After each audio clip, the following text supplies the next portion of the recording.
Good day, future doctors and medical technologies. So my name is Sir Neil and I'll be your professor for today. So today we're going to talk about blood. Unsa nang blood? Dugo. Okay? So blood as a medical technology is very important for us to understand. Okay, so let's have an overview. Blood is a specialized connective tissue. So therefore, since this is a tissue, categorized as a tissue, it is composed of cells, okay, different cells, di ba? With interrelated function. So despite the fact that each individual cell has different function on their own, intercorrelatedly, they function as a whole. Okay? So that's why blood is considered as a specialized connective tissue. Okay? In which cells are suspended in a fluid of extracellular material called plasma. So the fluid in the blood is what we call plasma. So in this picture, the yellow here is the plasma. Anong murag manok man eh? Okay? So there are four elements found in your blood. The red blood cells, check. White blood cells, and your platelets. Remember, the other terms for your red blood cell are erythrocytes. Other terms for your white blood cells are leukocytes. Okay?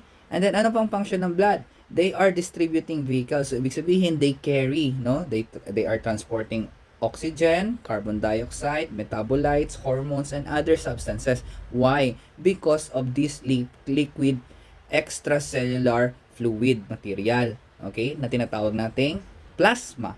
Okay? So, I hope klaro to ha. Ano pa ang function ng ating blood? Blood also participates in heat distribution, the regulation of the body temperature, and the maintenance of acid-base and osmotic balance. Of course naman.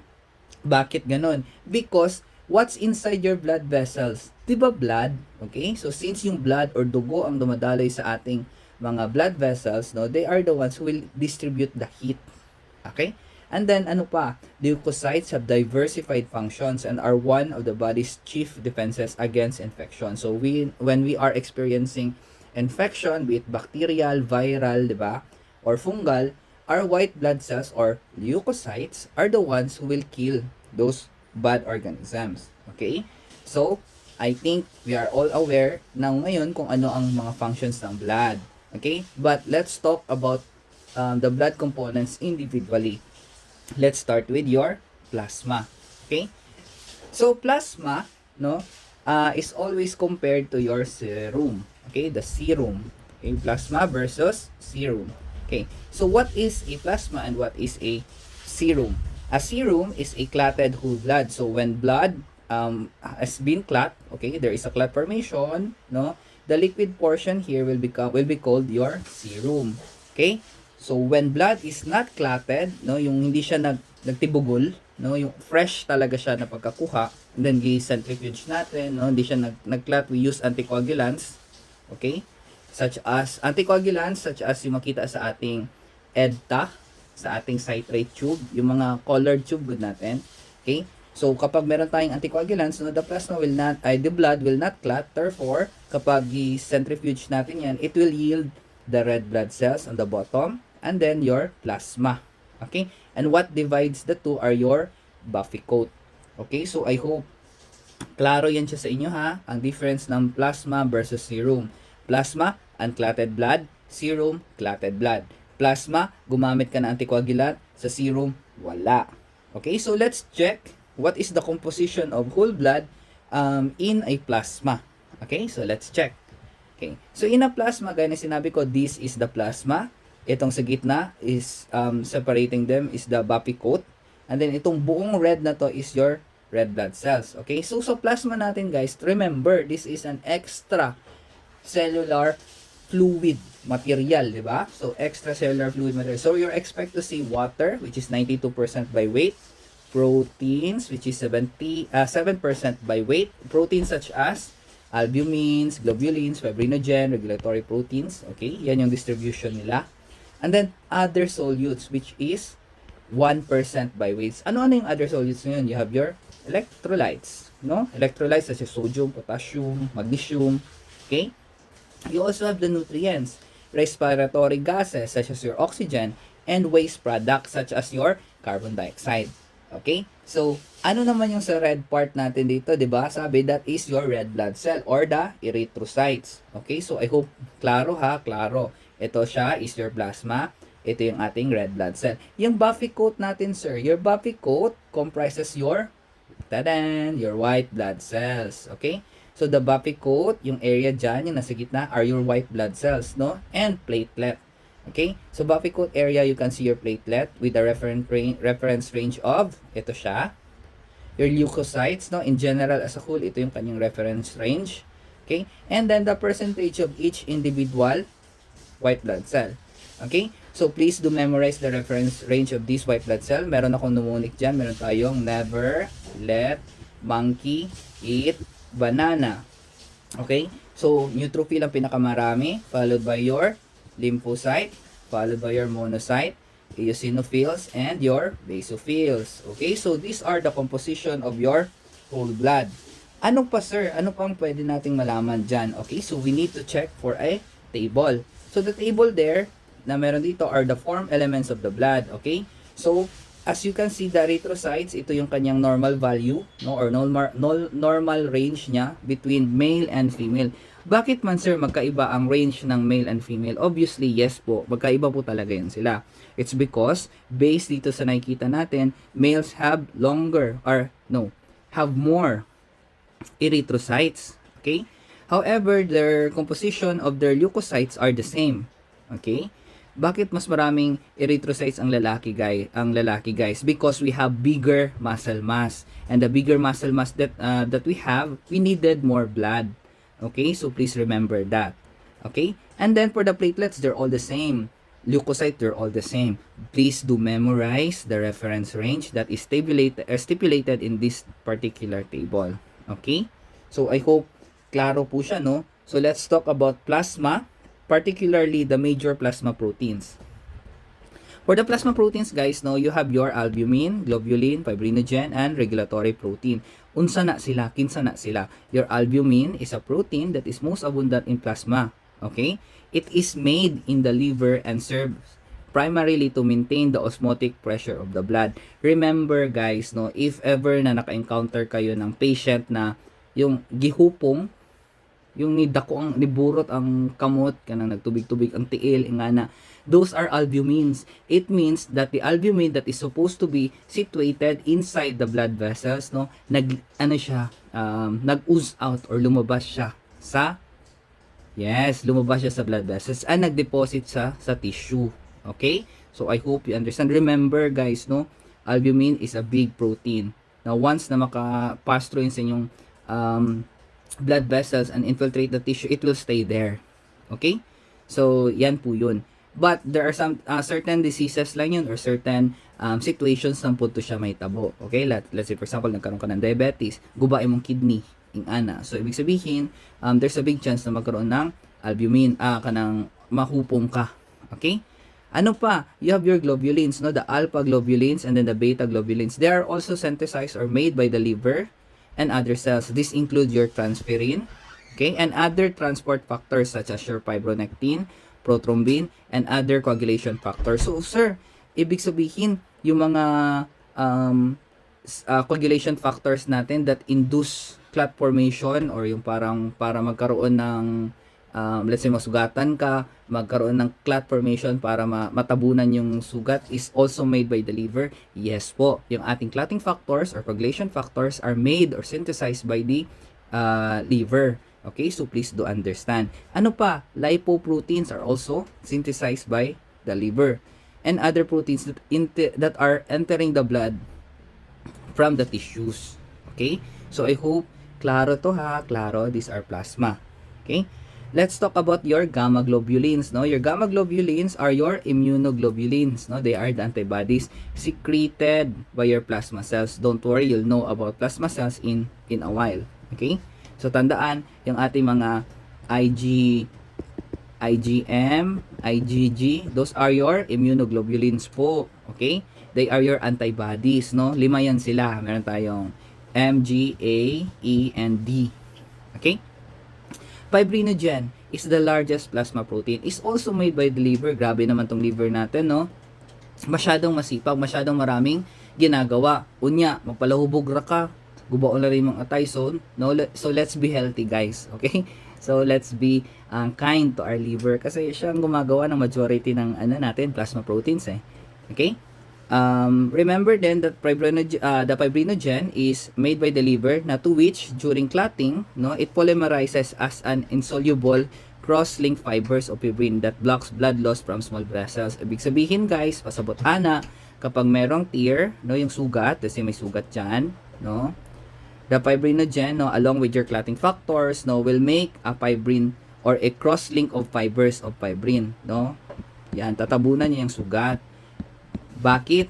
To prevent blood loss. Ngayon pa lang nakikita mo na, no, kahit iba-iba yung function nila, but since they are intercorrelated with each other, that's why your blood is called a tissue. Lahi-lahi man silang function, pero correlated silang tanan. Okay?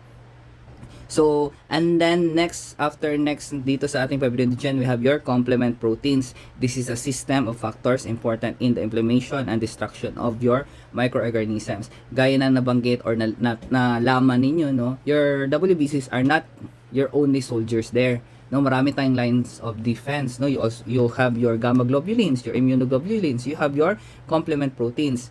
Okay, they are also in charge of the destruction of the microorganism. So I hope klaro sa inyo, no. So since plasma is made up of 7% of proteins by weight, okay, let's talk about the other things that made up your whole blood, the blood cells. Okay, so the blood cells, no, can be studied histologically in smear preparation by, paano magawa ng smear, guys, no? You will drop a blood, you will use another glass slide, no, and then ipapatama ninyo dito sa ating blood natin, and then you push it forward like this one, itong ginagawa ni Uncle. Okay, and then if ganito yung labas ng inyong smear, ibig sabihin na tongue shape siya, ibig sabihin tama yung ginagawa ninyo. So this is a stained blood smear, and this is an unstained. Okay, so when you do blood smears, guys, no, they are usually stained by special mixtures of acidic and basic dyes, no. Bakit ganun, sir? Because each cell component of your smear requires different dye. Remember, if the part of the cell is acidic, basic dye will be attracted to it. If the part of the cell is basic, acidic dye will be attracted to it. Ana siya, guys, no. So let's check for again procedure kung paano siya ginagawa. So ito yung procedure niya, no. Mag-prick tayo ng finger. Tapos we're going to drop the blood in the slide, and then after making a proper smear, we're going to do the staining. So dito sa picture na to, guys, obviously murag gadali sila, no, kay after kuha, drop, then wala pa gani na spread, nagadrop na sila ng stain. Okay, so this procedure is fast, but not really that hindi na siya ganun ka effective, because the proper procedure should require right GEMSA staining procedure. Okay, bakit right GEMSA, sir? Kasi nga kung right GEMSA ang gagamitin niyo na stain, magiging ganito ang outcome niya. You can clearly see the neutrophils here, the monocyte here, and then the red blood cells. Okay, and then lymphocyte. Okay, so once again, ginasabi ko lang, this technique is a no-no, no? Pangit itong sa procedure natin na nasa PPT. But nevertheless, you get the idea. After you made your smear, you do staining procedure. Okay? So, let's move on to the next slide and talk about your RBCs, no? RBCs are also known as your erythrocytes. They are flexible and biconcave disc ang shape nila. Biconcave disc ang shape. Remember, biconcave, concave dito, concave din sa likod niya. Okay, bakit, sir? Bakit it needs to be flexible? Remember, your red blood cell needs to go in and out of different types of blood vessels, mapamaliit man yan or mapapalaki, because it needs to deliver oxygen. Ngayon, kung hindi yan flexible, unsay may tabo, basi mas stuck pa na siya dito. 'Di ba? So, it needs to be flexible. Ano pa? The concave shape provides a large surface to volume ratio and facilitates gas exchange. Ibig sabihin, yung area dito kaya siya concave, guys, kasi nga it will serve as an area for the gas exchange na mangyari. Okay? So the normal concentration for your red blood cell is 3.9 to 5.5 millions per microliter in women, and mas malaki ang sa lalaki. Gaya na sinabi ko kanina, I already explained this, ulitin ko lang, mas marami ang dugo ng lalaki because we have more muscle mass than women, no? That's why normally we needed more blood. Okay? Eh makasad gani mas konti na nga yung dugo ng babae, mas dinudugo pa talaga sila monthly. So tayo mga lalaki, no, busaw jud ta sa mga dugo, 'di ba? So now, let's check kung saan dagway sa inyong red blood cell under the microscope, no, properly. Okay? So when the slide is properly stained, your red blood cell will look like this. Okay? So sir, dili naman siya biconcave shape, no? Dili ba? If you can take a look at the center, no, yung kanyang central pallor, yung sa gitna, yung parang puti dyan, no, yan na yun, pagiging biconcave shape niya, guys, no. Kaya siya tinawag na biconcave shape. Okay, so a normal red blood cell looks like this, no, bilog, na perfect. At the same time, merong central pallor.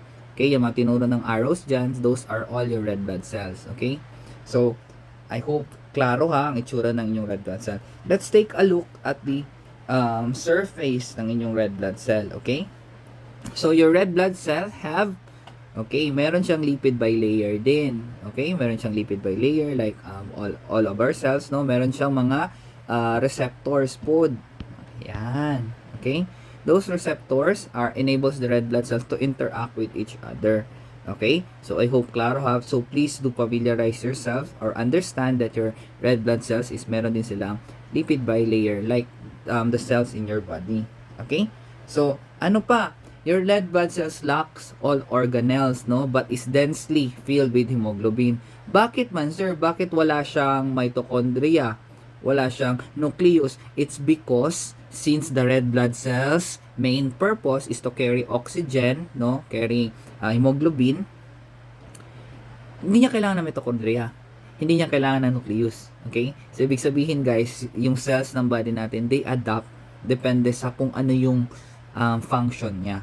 Okay? So, kung hindi naman kailangan, tanggalin mo na.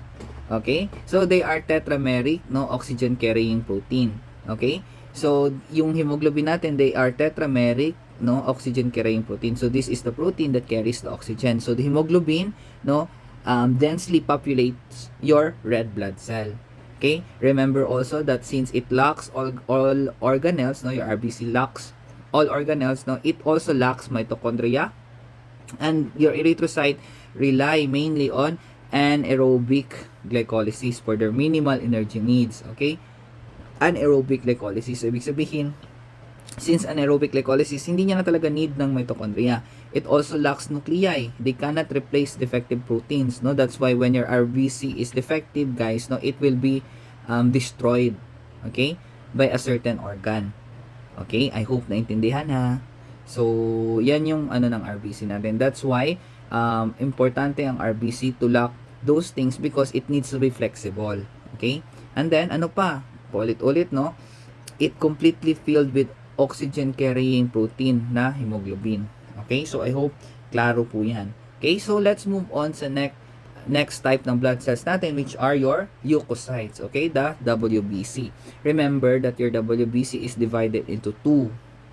You have your granulocyte and agranulocyte. Granulocyte, no, pertaining to the cells that contains granules, no, yung mga dots dyan, no. We have your neutrophil, no, wala yung dapat ang E. Yan. Neutrophil, eosinophil, and basophil, no. Kita niyo may mga granules sila. And then you also have your agranulocyte, no. Wala siyang granules. So, ibig sabihin, ito siya, no, hamis. You have your monocyte and lymphocyte. Ano bang trabaho ng ating leukocyte, guys, no? They leave the blood and migrate to the tissues where they become functional and perform various activities related to immunity. So, ibig sabihin, kapag merong infection sa isang area, the WBCs will migrate toward that area. No? Saan sila magdaan? Sa blood vessels ninyo. Okay? They are the key players in the defense against invading microorganism. So, ang two types natin, granulocytes and agranulocytes. Okay, granulocytes, you have your neutrophil, eosinophils, and basophil. Agranulocytes, you have your monocyte and lymphocyte. Wow, ML. Okay, so let's move on to the next slide and take a look at them under the microscope. So, ito yung mukha nila under the microscope, guys, yung ating granulocyte, no? You have your neutrophil, eosinophil, and then your basophil. Can you appreciate the granules present in your granulocytes? Okay, so there are two types of cytoplasmic granules. No, when you say cytoplasmic granules, it is found in the cytoplasm. Okay, you have your lysosome, often called azurophilic granules in the blood cells, and they have their own specific granules. Okay, specific granules, ibig sabihin specific lang sa ilaha. They have polymorphic nuclei, no? Your granulocyte may have polymorphic nuclei with two or more distinct, almost separated nuclear lobes, no? As you can see, yan, no? Mga nuclei niya. Okay? Oh, meron ditong bar bodies, oh. Okay? So, iyan yung kanyang nuclei. Diba? So, ibig sabihin that the nucleus of your WBC may be more than one. Okay? And their lifespan, when activated, only lies for stays, no? Only live for few days lang. Okay? So, let's take a look at them in another slide para mas makita ninyo another picture ng inyong granulocytes. So, this is a neutrophil. Can you appreciate yung kanyang granules? This is the eosinophil. Can you appreciate the orange granules ng eosinophil natin? And then, this is the basophil. Can you appreciate yung kanyang blue or dark blue granules? Okay? So, all granules can be found in the cytoplasm, not in the nucleus. Okay? So, please remember that. Okay? So, let's have a table or diagram for you to be able to compare all three. So, you have your granulocyte here. Remember that the nucleus may be more than one. So, for the neutrophils, 3 to 5. No? Merong ibang neutrophils na hypersegmented. Ibig sabihin, masyadong marami ang nucleus nila. Your eosinophil is bilobe. No? And your basophil may have a bilobe nucleus or an S shape. Okay?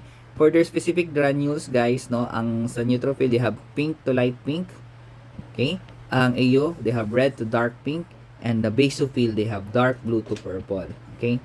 Ang kanilang differential count or yung kanilang percentage within our normal blood smear is ito. Diba? So, they also follow yung ating mnemonics, no? Yan. So, neutrophil ang pinakamarami.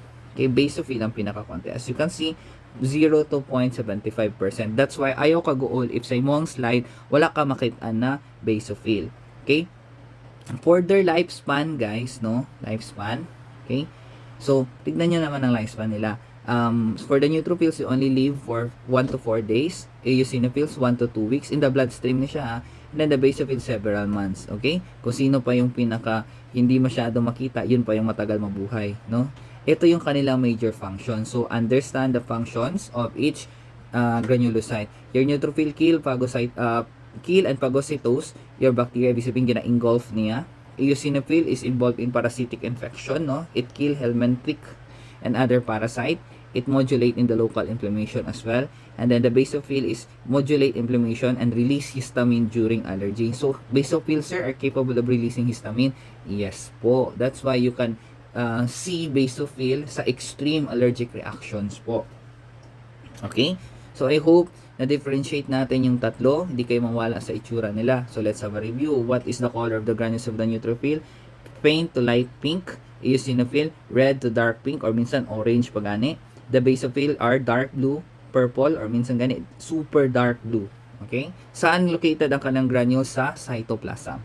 Okay? So, let's talk about the other part of your WBC, the agranulocyte. Okay, the agranulocyte which are your monocyte and lymphocyte. Can you appreciate the kahamis of your monocyte as well as the kahamis of your lymphocyte? Wala silang granules, guys, no? They do not have specific granules but contain azurophilic granules or lysosome. Yung azurophilic granules, guys, no, tinawag silang agranulocyte despite na mayroon silang azurophilic granules because lysosomes are a specific part of the normal cell. Okay? Hindi naman sila visible under under the microscope. It's because, 'di ba? It's because ang specific granules lang yung visible, no? Klarong-klaro naman the difference of the granules ng inyong neutrophils versus yung ating mga monocyte and lymphocyte, 'di ba? So, don't be confused, ha, and don't ask bakit don't ask again kung bakit, sir, bakit meron siyang azurophilic granules pero agranulocyte yapon siya. The reason is because your Azurophilic granules or your lysosomes are the normal part of your normal cell, okay? In the WBC area. Okay, so please understand. Okay, the nucleus is spherical or indented but not lobulated. So as you can see, the spherical dito sa ating lymphocyte, no? Spherical ang kanyang nucleus. Sa monocyte naman, indented, parang heart, no? So, uwu. Okay? So, let's move on sa ating next slide and check it better, no? Under the microscope. So, you have your lymphocyte here, your monocyte here. Can you appreciate the indentation in the monocyte's nucleus? Ayan, 'di ba? Klarong-klaro. Sir, may mga granules man, pero hindi siya ganoon ka-visible, no? Hindi yan yung mga specific granules. Those are just the lysosomes. Okay, same thing with the lymphocyte, no? Spherical yung kanyang nucleus. May mga granules ka makita. Meron naman, sir, pero that is the lysosomes. Okay? So, hindi sila yung nila main feature. That's why they are still called agranulocytes. Okay? So, let's have a table and compare the two. Okay, the nucleus, yan yung mga nucleus natin, no? Spherical for the lymphocyte, indented or C-shape for the monocyte. Ito yung diff count natin, no? It also follows yung ating mnemonics. So, pag tinanong kayo, which is more, lympho or mono, the lymphocyte. Okay? Ang lifespan nila, guys, no, is from hours to many years. Okay? Hours to many years. Okay? Ang main function ng lymphocyte is effector and regulatory cell for adaptive immunity. So, basically, guys, no, since adaptive immunity man, it is responsible yung sa ating mga bakuna. No? Kapag merong i-induce sa atin, ang mangyari dyan, the lymphocyte will be the one who will so again, check the introduced microorganism or vaccine para mag-create ng specific antibody. Remember, your lymphocyte, dalawang klase yan. You have your T and B lymphocyte. The B lymphocyte creates your antibodies, which is responsible in your immunity or your adaptive immunity. Whereas your monocyte, no, they are precursors of your macrophages. Precursors of your macrophages. Saan ganyan macrophage makita? Inside the tissue. Okay? So, when in the bloodstream, kapag nasa bloodstream, guys, no, ang tawag sa kanila monocyte. When they decided to stay inside the tissue and doon na mag-migrate, doon na mag-stay forever, they will become macrophage, no? And other mononuclear phagocytic cells. So, that's why, ang mga macrophage natin, they are monocyte before. Okay? I hope naintindihan natin yung difference nila, no? So, let's take a look at them ng sabay-sabay and under the microscope. Okay? So, this is a good diagram of your leukocyte. You have your eosinophil, no? With its specific granules na dark orange or pinkish in color. And then, you have your neutrophil here, your lymphocyte here with the spherical nucleus. The basophil with the dark blue staining na ating granules. And then, the monocyte with the indentation or the C-shaped nucleus. Okay? Also remember din, guys, if you are having a hard time in differentiating lympho and monocyte, no, aside from looking at their nucleus, take a look at the size. Monocyte is always bigger. Okay? And sometimes monocyte is the biggest type of WBC. Dito lang sa 5 ha, type of WBC out of the 5. Okay? So please understand. Okay? So let's move on sa ating sa ating next slide, okay? To which, how does a cell, no, enters the tissue? Okay? How does the cell enters how does your leukocyte enters the site of infection? So, ano nangyayari doon? Okay? So, you have your number 1 here, to which the cytokines, no, the activated macrophage will send the signals, okay? Will send the signals to the neutrophils, no? The neutrophils will detect the signals, no? And then, it will now go, okay? It will now undergo its movement, no, yung diapedesis. By the way, yung movement na ginagawa dito ng neutrophil natin is diapedesis, no? Papasok yan siya, no, from the blood vessel into the interstitial space in the connective tissue towards the site of the infection. Okay? So, ganun yung movement niya, no? So, sir, kailangan ba talaga ng signal? Yes, it needs a signaling, no? It might be a long distance signaling, a local signaling. Depende yan because your WBCs are always moving inside your blood vessels. Okay? So, please to understand. Okay? So, itong endothelial cells here, guys, these are Yes, very good. Simple squamous epithelium that lines your blood vessels. No, it enables diffusion. And itong movement na ginagawa dito is diffusion po niya, but in a form of diapedesis. Okay? So let's move on to the individual WBCs, no? Yung mas in-depth. This is a neutrophil. Can you appreciate the lobular or the lobulated nucleus of your neutrophil as well as yung mga granules niya? Yes, sir. Okay. Mature neutrophil constitute 54 to 62% of circulating leukocytes. So basically, 54% daw or almost more than half of your blood vessels, blood cells inside your blood vessels are mature neutrophils. They are 2 to 15 micrometers in diameter and they have short lives. Okay?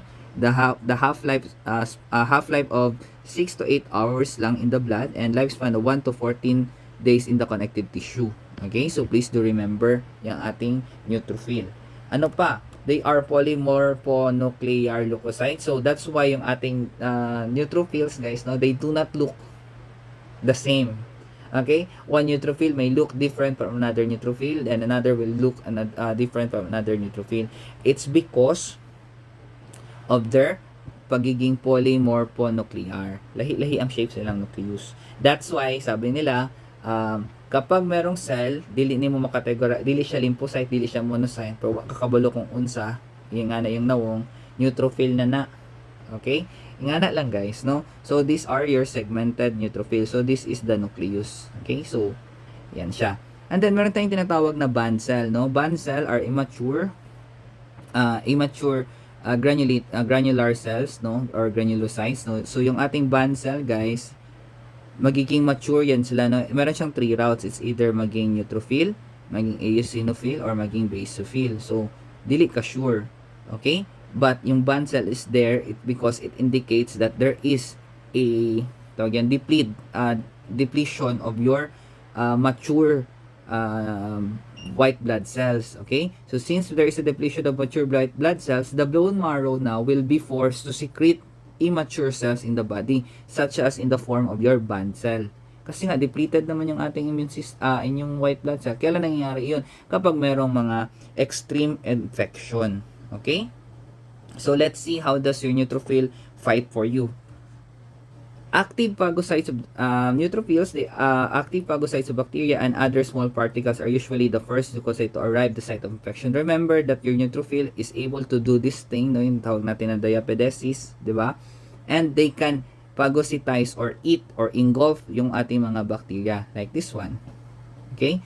So, diapedesis, ang mangyari dyan is mag-squeeze siya through the blood vessels and then come in contact with the bacteria and then engulf it. And then, inside the neutrophil, dun niya papatayin yung bacteria.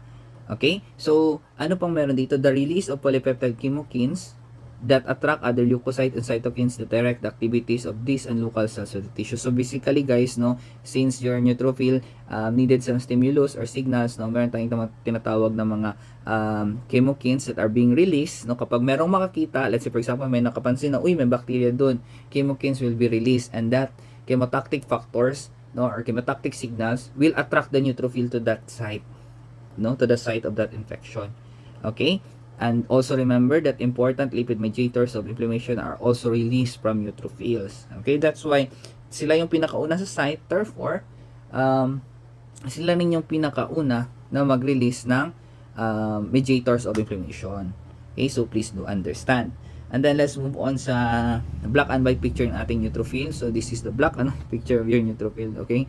So, ito yung mga ano niya guys, ng mga components ng inyong neutrophil. So, remember that your neutrophil, no, can phagocytize or eat certain bacteria. So, that's why it needs these things para at least mapatay niya yung mga bacteria na yan.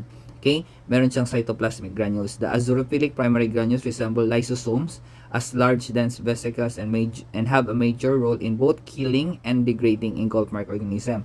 So after niya ma-engulf ang organism, guys, papatayin niya yan sa loob. So anong ginagamit niya?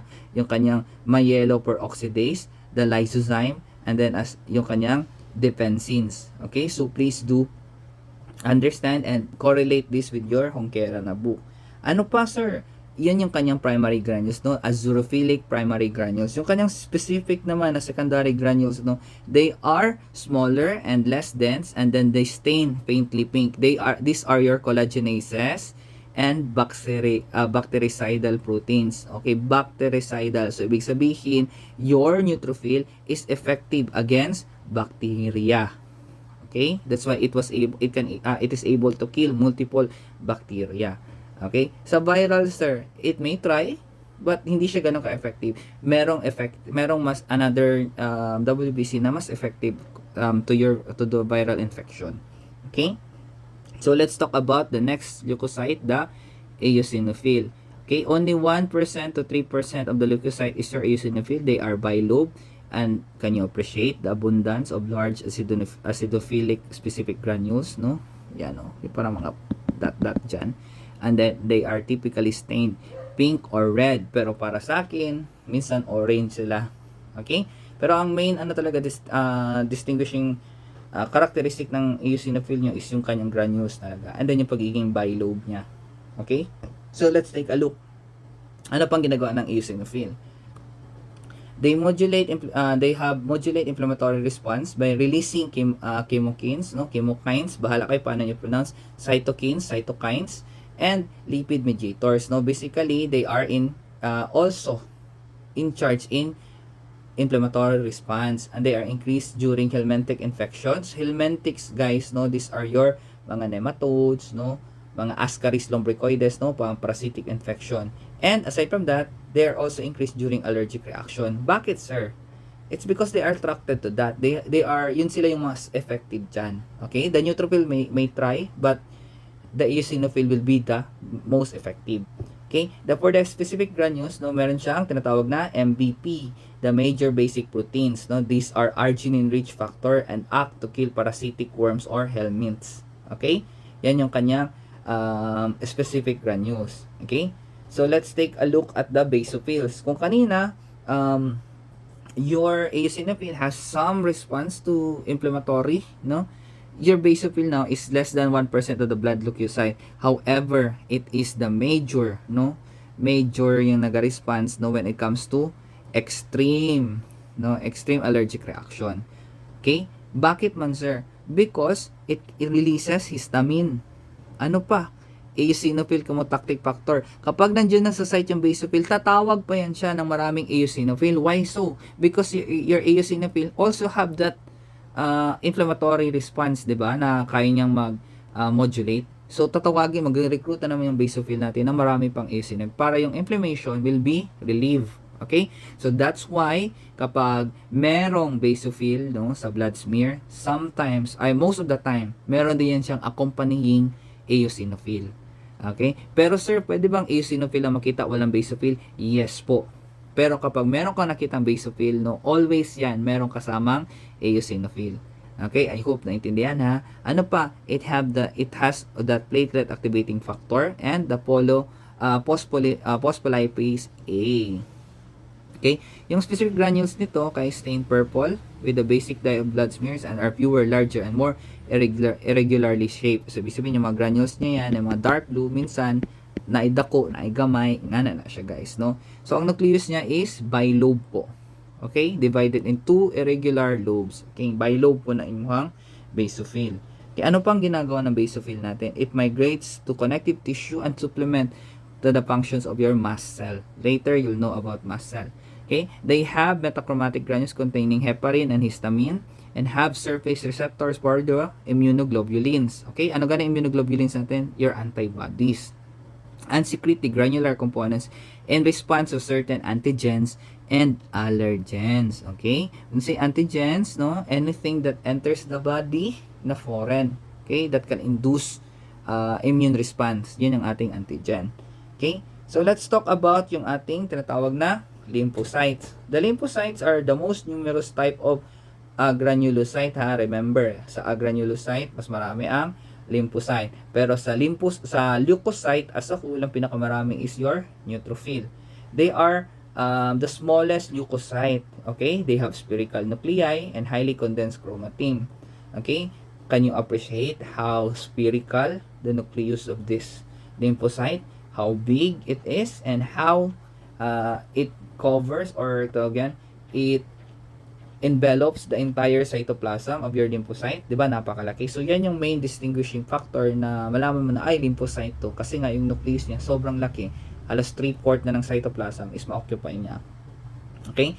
And they are subdivided into functional groups by distinctive surface molecule called cluster of differentiation or CD markers. Why so? Because guys, your lymphocyte meron dalawang klase.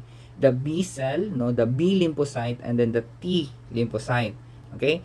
Kapag maging B lymphocyte siya, no, ang B lymphocyte natin is yan yung nakikita natin majority sa ating sa bloodstream, because B and T lymphocyte are makita sa bloodstream, but the B lymphocyte is created in the bone marrow, the T lymphocyte is created in the thymus. Okay? Bone marrow. Okay.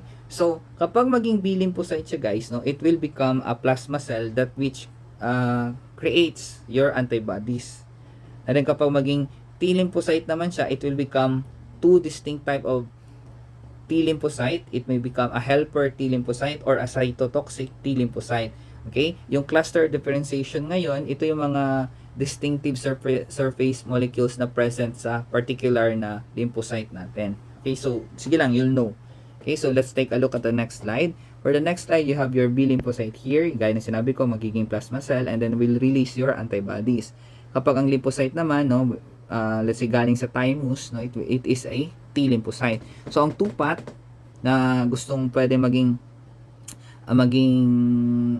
tahakin ng ating T lymphocyte is to become a helper T cell or a cytotoxic T cell. So nakadepende na dito yung anong klaseng cluster of differentiation ang naka-attach sa kanya. Kung CD8 cytotoxic T cell yan, kapag CD4 helper T cell yan. Okay? I hope klaro ha. Kapag CD8 cytotoxic, pag CD4 helper T cell. Anong ginagawa ng cytotoxic T cells, guys? They kill virus-infected and damaged cells. So, ibig sabihin, if the cell has been infected by viruses, no, that cytotoxic T cell will kill this cell or the virus itself. Ano naman ginagawa ng ating helper T cell? From the word helper T cell, it helped the cytotoxic T cells and B cells in their immune function. So, it is able also to maybe not in a way na mag-kill gaya ng ginagawa ng cytotoxic T cells, but maybe aid, no, in moving or making parang tinatawagin niya doon yung yung may site ng infection doon, parang ganun, no, it will guide, no, it may also help phagocytize or do its thing by helping the B cells to go to the site of infection. Murag ana siya guys. Actually, the helper T cell guys, no, functions niya is more in depth pagdating ninyo sa inyong immunosero. So, but for now, understand that the helper T cell is meron siyang cluster of differentiation na 4 or CD4. Okay, CD4. CD8 is yung ating cytotoxic T cell. Okay, the major classes natin is your B lymphocyte, which makes your antibodies.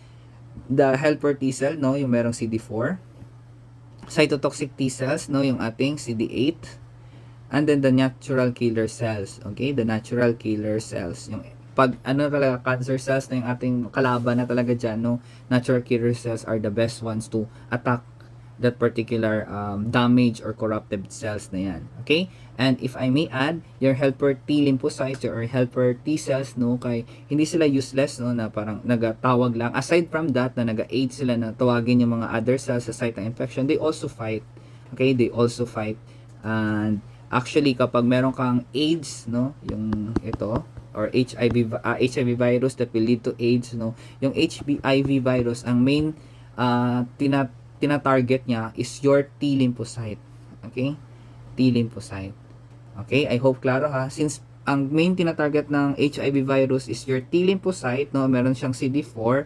Kapag ang T lymphocyte mo is affected na ng virus, nagiging ganito na siya, affected na ng virus, walang magawa yung ating cytotoxic T cells kundi patayin yung mismong, 'di ba? Mismong T lymphocyte mo. Kasi infected naman. So, parang ang nangyayari, yung mismong CD8 mo, mismong cytotoxic T cells mo is killing your own CD4 na helper T cells, no? So, that's why yung immune response ng mga patients na merong AIDS or HIV, no, is mababa. Okay? Mababa. I hope klaro po yung sa lymphocyte natin na kasi we're going to move on to the monocyte. Monocytes are precursors cells of your macrophage, no? Such as your magiging osteoclast siya pag nasa bone, microglia, and other cells of the mononuclear phagocyte system sa connective tissue.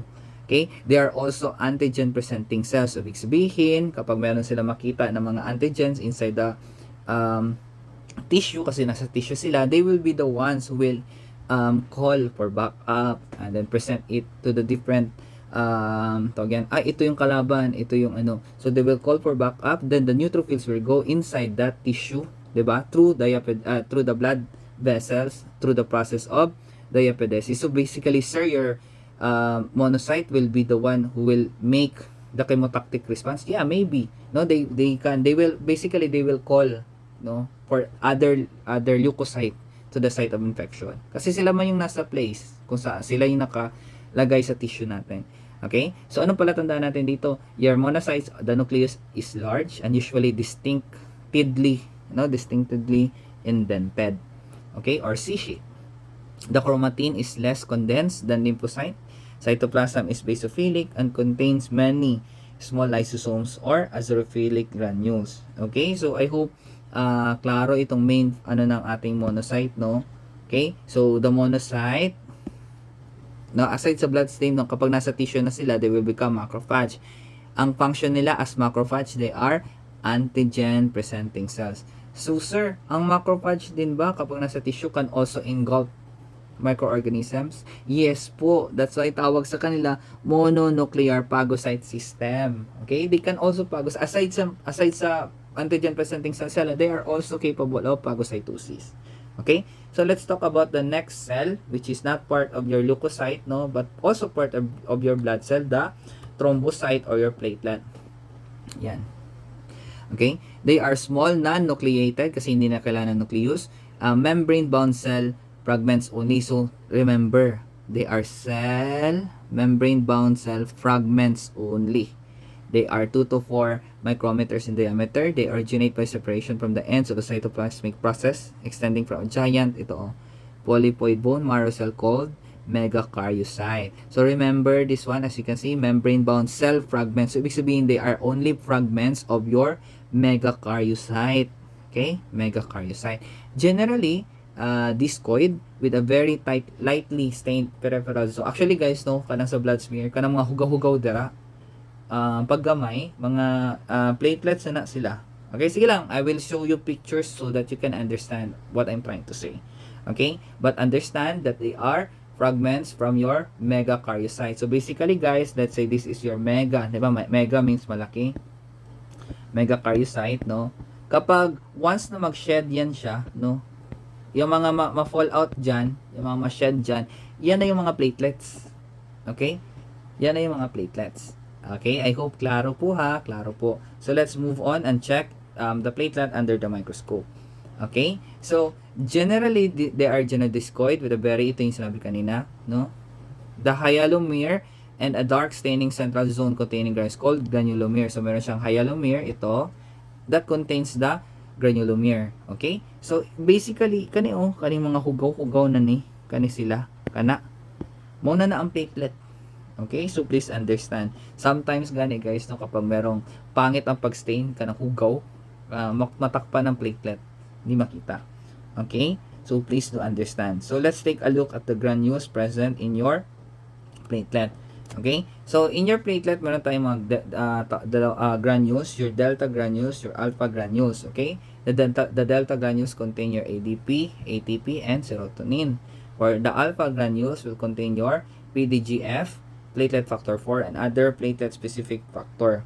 Okay, so actually you'll know more about the platelets in your HEMA 2, no? HEMA 2. Sa HEMA 2 pa maganda siya guys, but for now understand or at least know the granules present in your platelet kasi hindi ko rin pwede na i-disrupt, no, kanang tanan kay basi ma-overwhelm pud mo, but for now understand the granules present, your delta and your alpha. Okay, so sir, sa kaliit-liit na platelet, karami-raming yes guys, kasi remember, your platelets, no, despite small, but when they are together, they will form Yes, very good. A clot.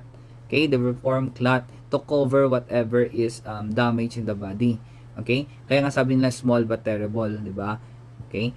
Kung mag-isa, hindi ganoon ka hindi ganoon ka effective, but together they will be effective. That's why ang platelet meron silang motto kagaya ng sa Wonder Pets, yung anong kailangan magtulungan. Yung parang ganun. So, yan siya. So, sa alpha granules, meron tayong ito, and ito. So, please do memorize yung granules. Kahit yan lang muna.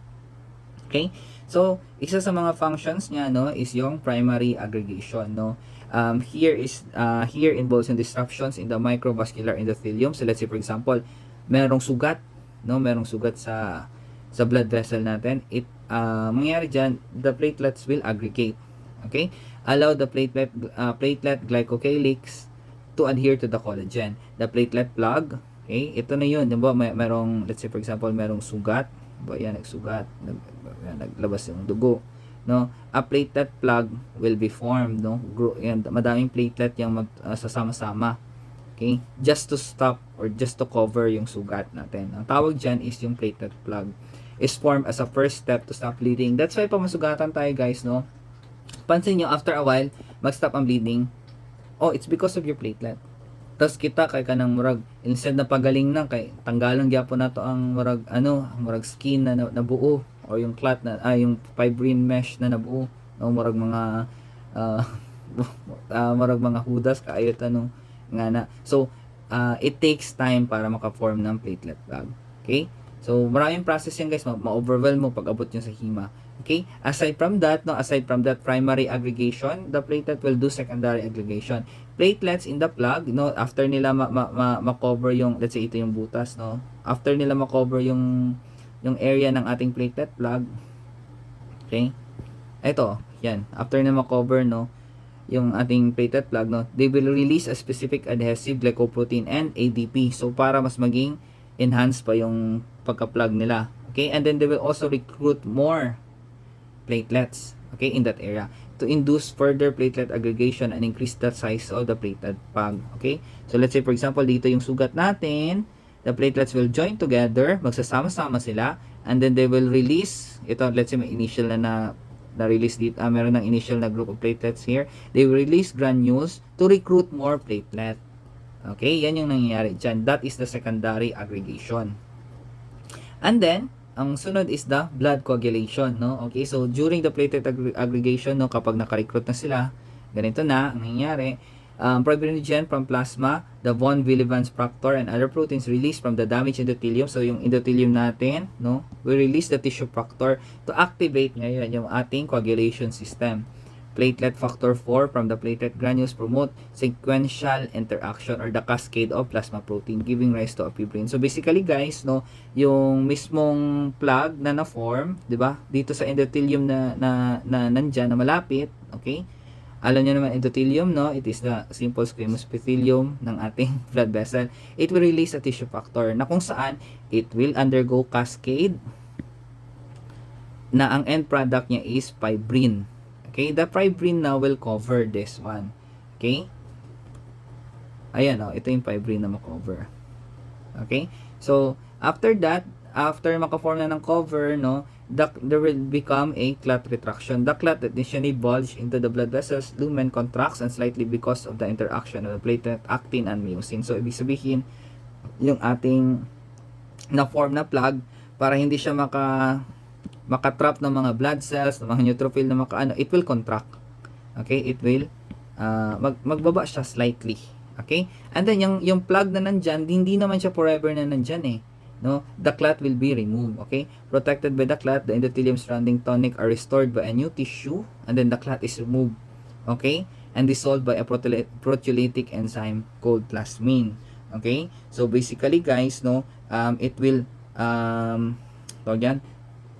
yung clot na na-form, i-remove gyapon na siya. Okay? Kapag ready na. Hindi yung tayo mismo, nakita natin, medyo may merong matanggal. Di ba meron yung ganun talaga, yung may sugat tayo, parang gusto natin tanggalin, balat-balatan, no? Yun siya, guys, mga fibrin mesh, yun siya na pinaghirapan ng platelet niyo, tapos kayo tanggalin nilang. Parang ganun din, ang body natin, kapag enough na, kapag nag-heal na yung tissue, it will also remove the clot. Bakit, sir? Kasi guys, if the clot is not removed, it will cause, tingnan nyo, may mga na-trap na neutrophil, trap na blood cell, no? It will trap blood cell. That will cause ngayon much more bigger problem. Okay? Kasi nga, magkaroon ng bara sa blood vessels, no? Baka mabuto pa ang ugat. Okay? So, I hope na klaro ha. Let's have a review. Okay? Ang thrombocyte, no, ang unang gawin ng ating thrombocyte will do the primary aggregation. The primary aggregation will form a platelet plug. In the platelet plug, there will be a secondary aggregation to which it will release certain granules such as your ADP to attract more platelet. Afterwards, no, kapag naka-form na sila ng kanilang mas matibay na platelet plug, they will now call for a blood coagulation, to which ang end product niya is a fibrin mesh. Okay? After that, there will come a clot retraction. Since the plug or the fibrin mesh is too big, no, it will need to have a clot retraction para ma-level or para hindi makabara. After that, if kanang kompleto na nagkaroon na ng tissue repair, the clot will need to be removed. Okay? So, let's have a review sa mga mukha ng ating WBC. You have your neutrophil here. You have your erythrocytes here. Yan sila. This is the central pallor. Ayan o, yung mga puti-puti dyan. Okay? So, these are the platelets. Kanang mga hugaw-hugaw dira. Mo na ang platelets. Okay? Ayan. This is a neutrophil. This is a eosinophil. And this is a lymphocyte. Sir, missing a monocyte. Alam ko. Okay? Because nasa next slide siguro. This is an example of a basophil. This is a platelet. Okay? Sir, kani platelet ne? No, this one is hugaw ra na siya. Dili na siya platelet. Klaro naman, no? Na brown. Okay, this is a platelet. This is a platelet. Okay? Sir, this is a neutrophil, no? With a multi-lobe nucleus. Okay, I hope klaro siya ha. What is this? Identify. If your answer is eosinophil, you are correct. Can you appreciate yung ating pink, 'di ba? To orange to red na granules? Very good. What is this? If your answer is basophil, you are correct. What is this? If your answer is neutrophil, you are correct. Okay, neutrophil. Now, what is this? If your answer is platelet, you are correct. Okay. What is this? Pagong, sir. Are you sure? If your answer is lymphocyte, you are correct. See how big and how spherical yung kanyang nucleus. Okay? So, what is this? If your answer is monocyte, you are correct. Okay? So, see the indentation here. Ayan. So, that is a monocyte. Okay? So, let's try to identify ito. Okay? What is this? Band cell, sir. Char. Okay, you are correct. What is this? Neutrophil, sir. Char, marakog tanga, no? If your answer is neutrophil, is correct. What is this? If your answer is eosinophil, you are correct. This one. If your answer is basophil, you are also correct. No, galing nyo naman. Ito. Complete ang sagot mo, tama ka. Ito. Yeah, lymphocyte. Okay, this one. Monocyte. Very good. So, I think, hindi na kayo mawala sa red blood cell, no? Klaro-klaro naman ang mga red blood cells natin. Okay? So, I think that is the end of the lecture. So, I hope marami kayo natutunan. And thank you so much for listening. Mabuhay kayo. Okay? Paalam!